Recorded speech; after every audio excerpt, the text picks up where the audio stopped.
Hello everyone, welcome back to my channel. আমি দেবান্তি তোমাদের সামনে নিয়ে চলে এলাম আবার একটা নতুন ভিডিও। আজকের ভিডিওটা ছাদ থেকে স্টার্টিং করেছি।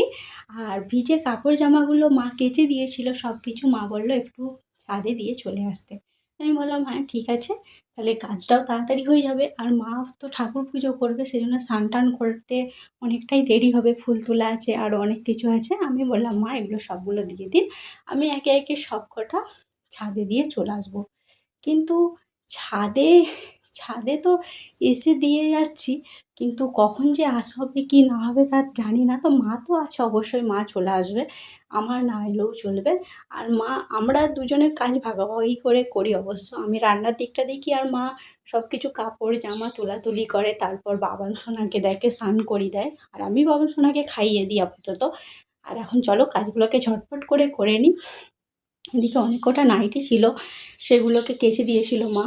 আর বাবান সোনার একটা কাঁথা ছিল, কাঁথাটা একটু কোচালে দিয়েছিলাম, কারণ অনেক দিন ধরেই হচ্ছে কাঁথাটাই শুয়ে যাচ্ছে, শুচ্ছিল, সেই জন্য ভাবলাম একটু কাছাকাছি করে দিলেই ভালো হবে আর কি। সবসময় না একই কাঁথায় শুয়ে শুয়ে না একটা কীরকম একটা রোদে দিলেও তবু একটা কেমন গন্ধ চলে আসে, তাই না? সেই জন্য কেচে দেওয়া হলো। সমস্ত কাপড় চোপড় মেলে দিলাম। এই যে দেখছো গোটা ছাদ ভর্তি হয়ে গেছে কাপড় চোপড়। এই যে আর এই যে ধামাটা খালি হয়ে গেছে, চলো নিচে চলে যাই। আর এদিকে তারটা খালি রেখেছি কারণ মা এখন স্নান করবে, আর কাপড়টা এখানে মিলবে, কারণ কাপড়গুলো এখানে মিললে না নুয়ে যাবে তারের ভারে। চলো নিচে চলে যাই। চলে আসছি ছাদ থেকে। তো ছাদ থেকে এসে এই দিকে সবজি কাটতে বসে পড়েছি। আজকে রান্না করবো এই যে ফুলকপি আলু তরকারি বানাবো, আরও অনেক কিছু রান্না হবে, সেটা তোমরা ভিডিওর মধ্যে দেখলেই বুঝতে পারবে। প্রথম থেকে শেষ পর্যন্ত অবশ্যই ভিডিওটা দেখো, তোমাদের খুব ভালো লাগবে। আর আজকে একটা নতুন একটা ভিডিও হচ্ছে, মানে হতে চলেছে, সেটা তোমরা কিন্তু ভিডিওর মধ্যে চোখ রাখলে অবশ্যই বুঝতে পারবে। বাবান বাবান সোনা চলে আসছে আমার। টাটা করো, টাটা করো, টাটা করো। এখন সবজি কাটতে বললাম, বসে পড়েছি। চলো সবজিগুলো ঝটপট করে কেটে নিই। আজকে আরও অনেক কিছু রান্না হবে, সেটা হচ্ছে এখানে দেখছো এক ঝুড়ি আমড়া আছে, আজকে আমরা টক বানাবো ভাবছি। আর এটা হচ্ছে ফুলকপি কাটছি, ফুলকপি বললাম যে ফুলকপি তরকারি করব। আর একটু চচ্চড়ি বানাবো ভাবছি। আর এই যে বাবান সোনা সরে যাও সরে যাও, আমাকে ভিডিও করতে হবে, বন্ধ করতে হবে ভিডিওটা আমাকে। রান্নার দিকে আমি শুরু করে দিয়েছি, তখন কাটাকাটি করেছিলাম, আর এখন হচ্ছে রান্না শুরু করে দিয়েছি। কড়াইয়ে হচ্ছে বাবার জনের জন্য ঝোল বানাচ্ছি। ওই ফোড়ন দিয়ে বললাম যা প্রতিদিন যা লাউ শাকের ঝোলটা করি, প্রতিদিন যে ঝোল করি তা নয়, এক একদিন ডাল ভাত বা ডিম মাছ ভাজা এর সব দিয়ে খাওয়ানো হয়। আজকে প্রায় তোমাদের সাথে যখন ভিডিও শেয়ার করি তখন কিন্তু রোজই প্রায় ওই ঝোলই হয়ে যায়, কিন্তু রাত থেকে ডালটা খাওয়ায়, ডাল না হলে দুধ ভাত সমস্ত খাওয়ানো হয়। আর এখন ঝোলটা হচ্ছে, আর আমাদেরও কিছু রান্না হয়ে গেছে, সেটা তোমাদেরকে সবার শেষে শেয়ার করছি যে কী কী রান্না করেছি। ওকে, ভিডিওটা তখন দেখতে থাকো।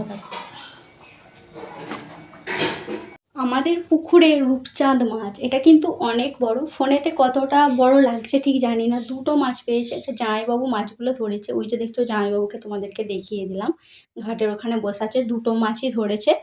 আর যেহেতু দিদিভাইরা সবাই আছে, আরও একটা বললো ধরবো, আর একটা ধরেছিল। তো হলো এদিকে আমাদের তরকারি হয়েছে, আমরা টক বানিয়েছি, চাটনি যেটাকে বলে, আর বাবান সোনার জন্য একটা তরকারি, আর আমাদের জন্য করেছি দেখছো একটা চচ্চড়ি ভাজা করে। আর এটা হচ্ছে মাছ ভাজা, আর আমার মাছ ভাজা খুবই ভালো লাগে, সেই জন্য মাছ ভাজাটা রেখে দিয়েছি ভেজে। আর এদিকে দেখছো একটা লাল লাল ফুলকপি আলুর তরকারি বানিয়েছি। আর মাছের ঝালটা তোমার কড়াইয়ে হচ্ছে, এই যে দেখছো দেখিয়ে দিলাম লাস্টে মাছের ঝালটা বানাচ্ছি। আজকে কী কী রান্না হলো সবটা তোমাদের সাথে শেয়ার করলাম। এখনও মাছের ঝালটা চলছে, একটু পরেই নামিয়ে দেবো, মানে হয়ে গেছে, একটু নামিয়ে দেবো, ফুটে গেছে। তো চলো এরপর স্নান টান করে চলে আসবো, হয়ে গেলো আজকে আমার রান্না। দিদিভাইরা এলেই মা আমাদের বাড়িতে পিঠে বানায়। তো ওরা এলেই যে হয় তা নয়, আমাদের বাড়িতেও হয়, কিন্তু যেহেতু মেয়েরা এলেই তো এইসব হয়, তাই না? ওটা ওই দিতে মাম হাসছে।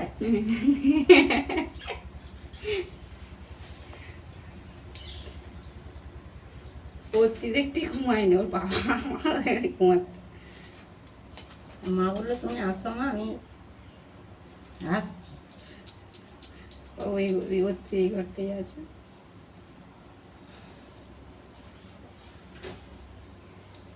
কিসের করছেন আগে? আগে সাদাগুলো করে দিয়ে দিবি, নাহলে এগুলো আলাদা করে রাখবো, তুই পাবি না, তুই তো সব লম্বা করে দিবি। লম্বাই করবো, পারবো না কেন কেন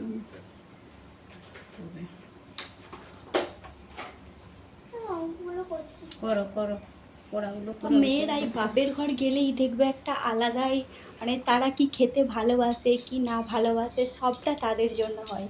আমার তো হয়, তো আমার বাড়িতেও হয়, দিদিভাইরা যদি আসে আমাদের বাড়িতেও তাই করা হয়। আমার ঘরে করে দাও। হ্যাঁ, খলিয়ে দিচ্ছে। এখানে ডিজাইন করে যাও ভিতরে কুটটা ঢুকলিয়ে যাও করে হয়ে গেছে। তো পিঠেটা একবার দেখা। একটু ইয়ে করতে চাই, ডিজাইন করে এমনি চাই। দেখেছি। যেহেতু পুরপিঠে হচ্ছে সেই জন্য মা আজকে কাঠের উনানটা ধরিয়ে দিল। তো কাঠের উনানটা দেখে তো আমি তো অবাক, কীরকম জ্বলছে শুধু দেখো, এত সুন্দর জ্বলছে উনুনটা যে কখনোই ভাবি না যে উনুনটা এত ভালো জ্বলবে। সবার শেষে যে পিঠে হয়ে গেল তখন তোমাদের সাথে শেয়ার করলাম। আজ শুধু আমাদের বাড়িতে পুর পিঠেই তৈরি হয়েছে, আর কিচ্ছু না। আর আমার সবথেকে পিঠে ভালো লাগে পুর পিঠে আর পাটিসাপটা, আর কিচ্ছু না। পাটিসাপটা একটু বেশি ভালো লাগে আর পুর পিঠেটা ওর থেকে একটু কম ভালো লাগে। আর আমি তার সাথে খেয়ে নিচ্ছি অল্প একটু ভাত, না হলে আমার চলবেই না। তো ভিডিওটা এই পর্যন্তই।